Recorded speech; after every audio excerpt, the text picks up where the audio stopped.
Dear Patriots, before the news starts, please subscribe to our patriotic channel by clicking the subscribe button.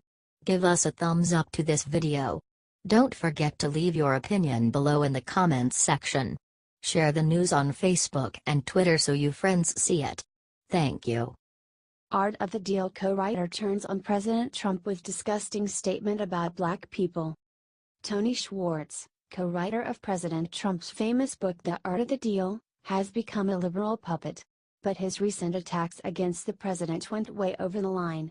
He started by claiming that Trump is only attacking LaVar Ball because he is black. First of all, Ball's father is a tall black man, and I think Trump is half awed and half frightened by black people, and his only way of dealing with them is to attack them, said Schwartz. So what does him attacking Trump say about him? President Trump attacks anyone who insults him. That is a strategy that helped him dominate all of his opponents, including white men. And, on the other hand, I think he has a zero tolerance for any criticism of any kind. That's why he goes after anybody who says virtually anything about him that's negative, said Schwartz, contradicting himself. Awed and afraid of black people, that's a big statement right there. Based on what? Asked the CNN host. Well, I mean, I watched him. He was odd, unequivocally odd during the many times I saw him with members of the team that he owned in the USFL and when he sponsored fights, prize fights. I think he had this kind of ambivalent relationship where he wished he could have been an athlete like they were, and on the other hand, if he felt fear, he always felt aggression. And aggression was in a need to put them down, said Schwartz.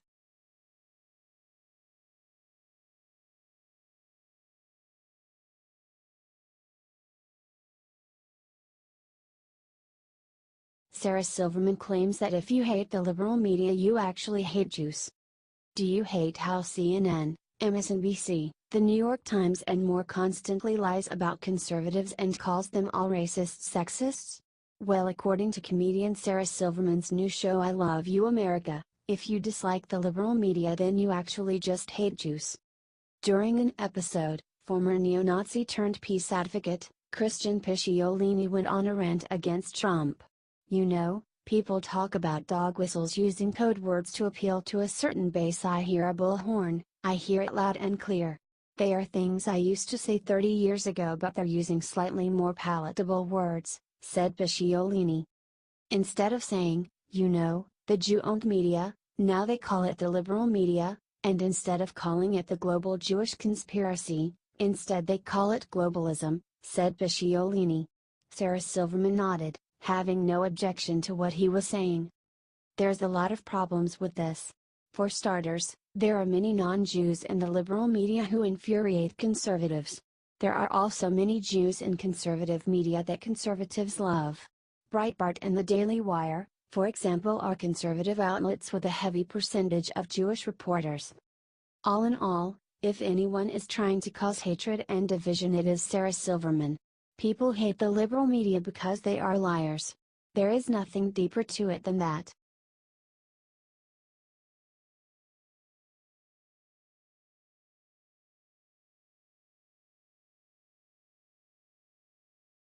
Hillary spends Thanksgiving explaining how Obama made her lose election to Trump.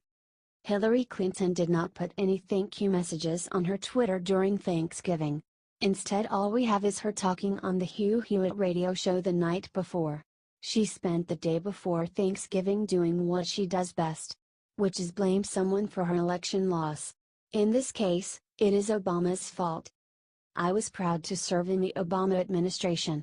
I did not agree with everything that President Obama decided, but on balance, I really think he did what had to be done to rescue the economy, which, as we all remember, was in desperate straits, said Hillary.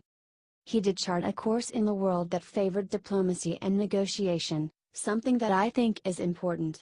But it is true that when you run to succeed a two-term president of your own party, you have a historical headwind blowing against you, she said.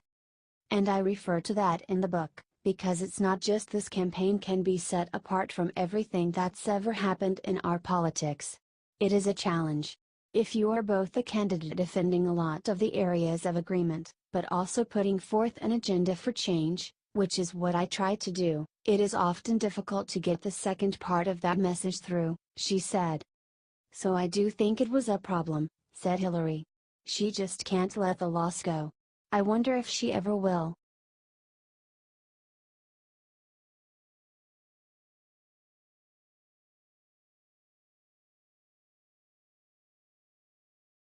This has been a horrendous year.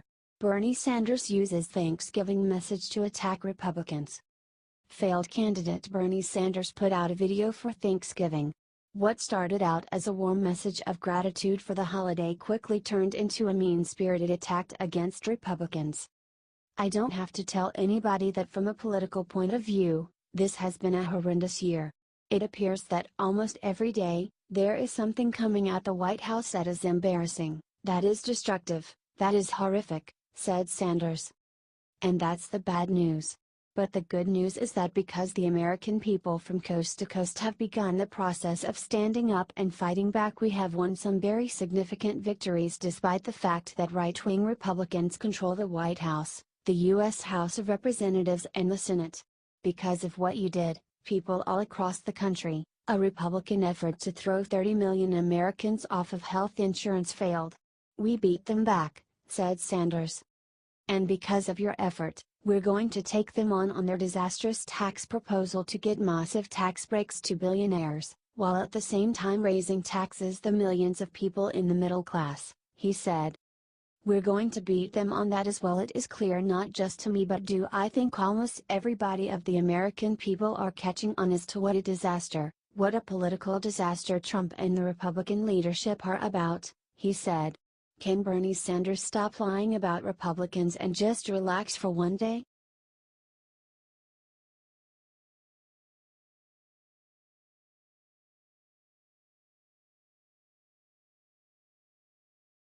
He's not paying attention to me.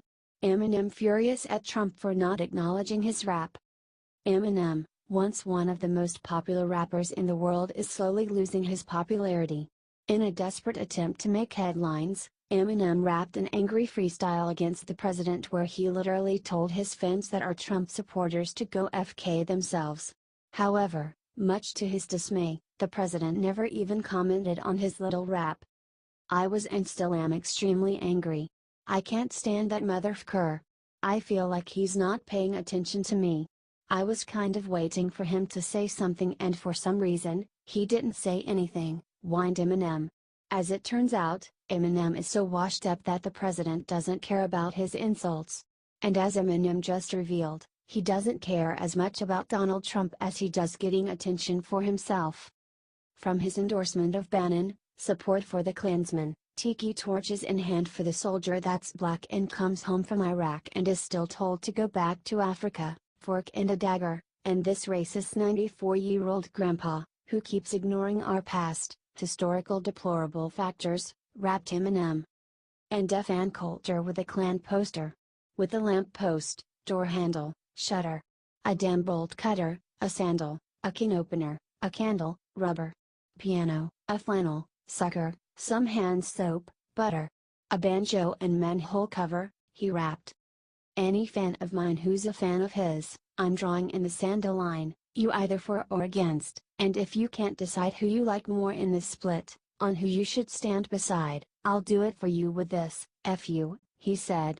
As it turns out, none of those fans chose him.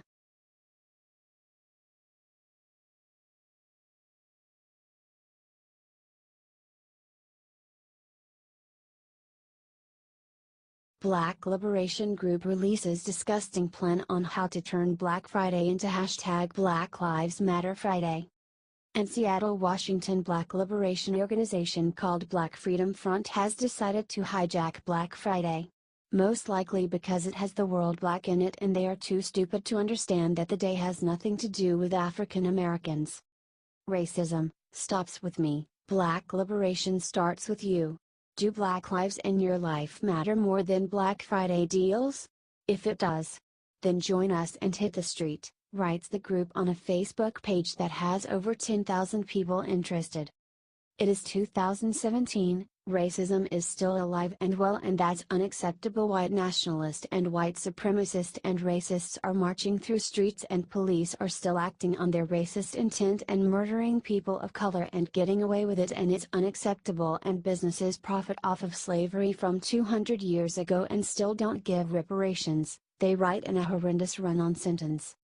We need to show that racism stops with me, you, and that racism will be defeated forever, and that racism is not acceptable in this country or world. And also, Black liberation starts with you, because until all Black people are free, then no one's is free, they write. Black liberation starts with you, and we need everyone in the country and the world in the streets demanding Black liberation, but also saying that racism, it stops with me. Black liberation starts with you, they wrote. Why can't they leave anything alone?